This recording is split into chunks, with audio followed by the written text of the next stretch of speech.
নমস্কার বন্ধুরা, শুভ সোয়াদের পক্ষ থেকে আপনাদেরকে জানাই শুভেচ্ছা। তো আজকে দেখাবো আমার হাউস থেকে কিভাবে সাইফন প্রক্রিয়ার মাধ্যমে পানি পরিষ্কার করা হয়, কি ময়লাগুলো পরিষ্কার করে বাইরে ফেলে দেবো। তো চলুন দেখা যাক। এই যে লাঠি দুটো দেখতেছেন, এর মাথায় পাইপ বাঁধা আছে। পাইপটা হচ্ছে 1/2 ইঞ্চি।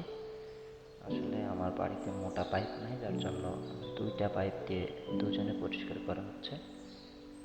বটমে যেসব ময়লা রয়েছে, এই পাইপগুলো সেই ময়লার সামনে ধরা হচ্ছে,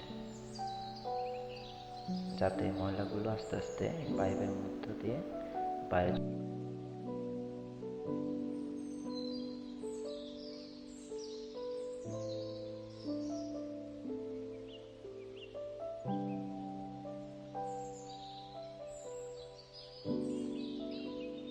ড্রাগন গাপ্পির হাউস। এখানে মোটামুটি 300-400-র বেশি মাছ আছে। একটু বেশি ঘন হয়ে গেছে তো, যার জন্য আর কি ময়লাটা বেশি হচ্ছে।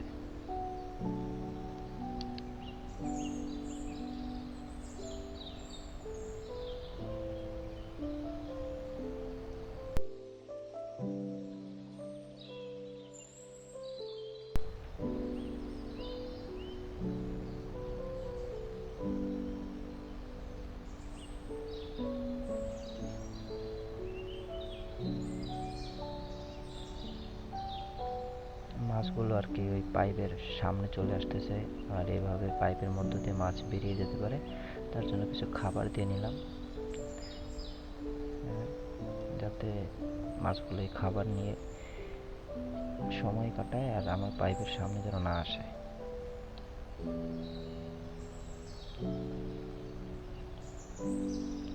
এই যে মাছগুলো উপরে ভেসে উঠছে, এবার আর পাইপের কাছে বেশি যাবে না। এই খাবারগুলো নিয়েই তারা খেলাধুলা করবে, খাওয়া দাওয়া করবে।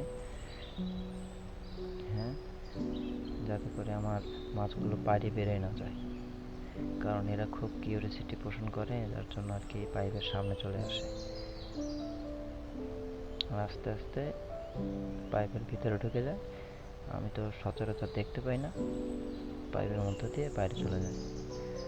কিছু কিছু ক্ষেত্রে পাইপের ভিতরে এরা বড়গুলো ঢুকে গেলে মাছগুলো মারাও যেতে পারে, তার জন্য একটু খাবার দিয়ে নিতে হয়, যাতে ওরা এই খাবারগুলো খেতে থাকে।